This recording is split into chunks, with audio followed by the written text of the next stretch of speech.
My name is Alex Todd, and my research report was on the Salem witch trials.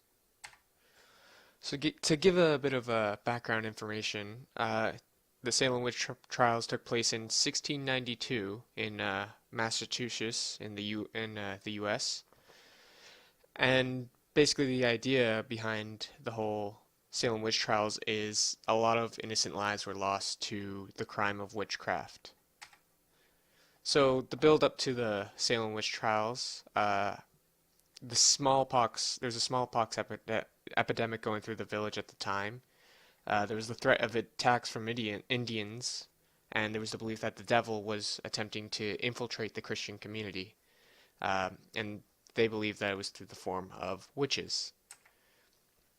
So the Fitts. The Fitts first started out with Abigail and Elizabeth Williams, daughter and niece to Reverend Parris, and basically the Fitts were spastic and wild. They would scream, roll around, tell people they were being tormented by something or someone.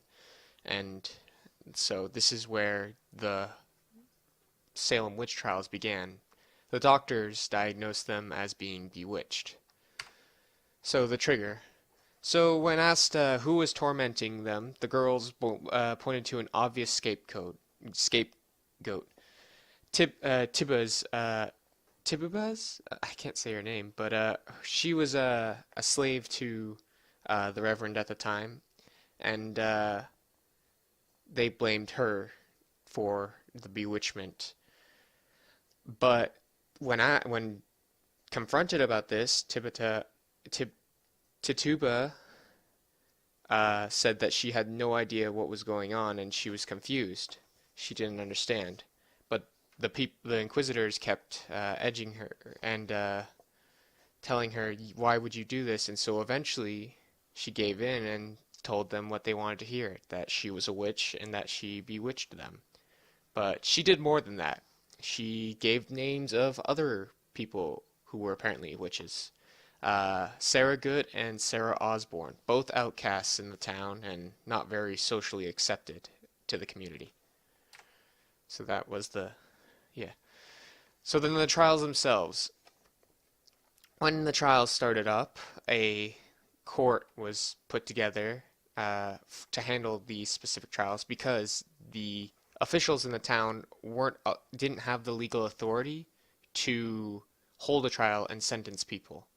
So the state made a special court, the Court of Oyers, and they were to handle the Salem witch trial cases. They were made up of 8 male judges, and they would decide who would live and who would die because of the penalty of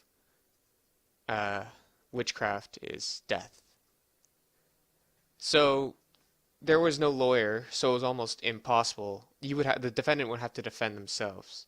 But there was no lawyer, meaning outbursts in the crowd were only controlled by the judges. But even then, sometimes it was allowed. In the case of here, it was. Sometimes there would be outbursts during the trials, an attempt to reinforce that, hey, I'm being bewitched, sort of thing. But the biggest form of evidence was spectral evidence. And that was what convicted most women and male actually, both women and men, of witchcraft. Spectral evidence is eyewitness testimony of apparently seeing your spirit elsewhere when your body is sort of somewhere else. So the conviction of being convicted of being a witch, you would be executed. You would be hanged. Interesting enough, apparently, the customs to kill or execute a witch was burned at the stake because this believed that their soul would die with them and that they would not be able to torment the living world anymore. But they were all hanged because there was a law at the time that only people who committed high treason would be burned at the stake, which is why they were executed. Many people were executed 5 in the first couple months. The first being Bridget Bishops. She was a kind woman. She was a well-known religious woman, and yet someone had accused her of witchcraft, and that's where it went from there. She was accused, other people were accused, but Bridget herself, she said that she didn't do this, and even so, she was found guilty. So the end to the Salem witch trials. So as time went on, more and more people were being killed. The jail cell, which was not meant to hold as many people as it did at the time, as it was holding, was really starting to fill up. In fact, 3 people died in the jail cells, because of unsanitary reasons or other factors. Sorry about that. So as time went on, people were starting to question what the point of the Salem witch trials was. And we're supposed to be rooting out evil, but are all these people really capable of committing such a crime? For example, nurse. She went through the judicial system and was found guilty. However, she was a well-known person in the community, and many people actually wanted her released when she was serving her time, when she was in the holding cells. They didn't believe that she could commit such a crime as witchcraft. And then she went through the judicial system. And while she was going through it, she was found innocent. However, there were many outbursts in the crowd during the courtroom here, during the trial, from girls who were claiming that they were bewitched by her and that they saw her specter of sorts. And so the judges reconsidered the verdict, something that would never be allowed to happen in today's day and age, a verdict being considered. And so they were, she was found guilty and sentenced and executed not long after. Another man who was started to slow down the Salem witch trials was Giles Corey, who was accused of witchcraft along with his wife. But he wasn't willing to go along with the whole you confess to being a witch and you will be executed, or if you give names. He decided that he would rebel against it, and he would not even plead innocent or guilty when he was brought to his trial. So, in that case, they decided torture was legal at the time. So they laid him down on the ground in the public area, and began to lay rocks on him until eventually, and he wouldn't give in. Eventually, he was crushed to death. However, he was never convicted of witchcraft because he never confessed. And then so during September, finally, spectral evidence was deemed inadmissible in the courtroom. The Court of Warriors was disbanded, and a new court was set up to deal with the remaining trials that were of the remaining 52 people who were still awaiting trial in the jail.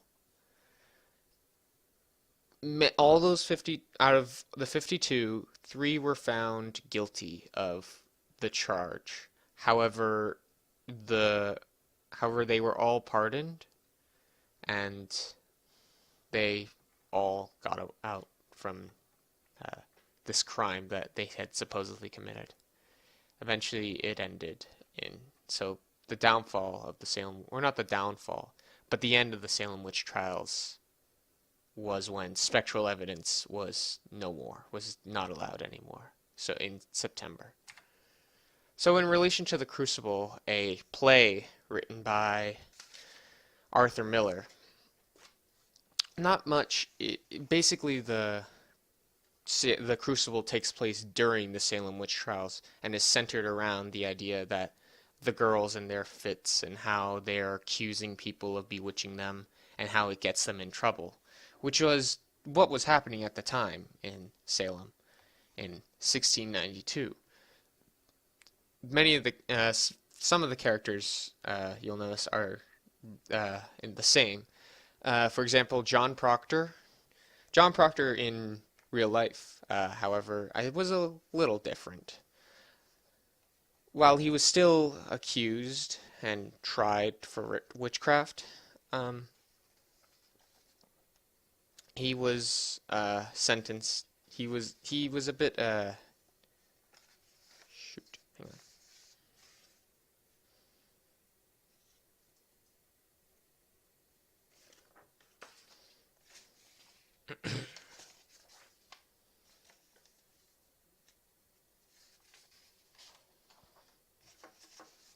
One of the characters in The Crucible that was similar to real life was John Proctor, a man living in Salem.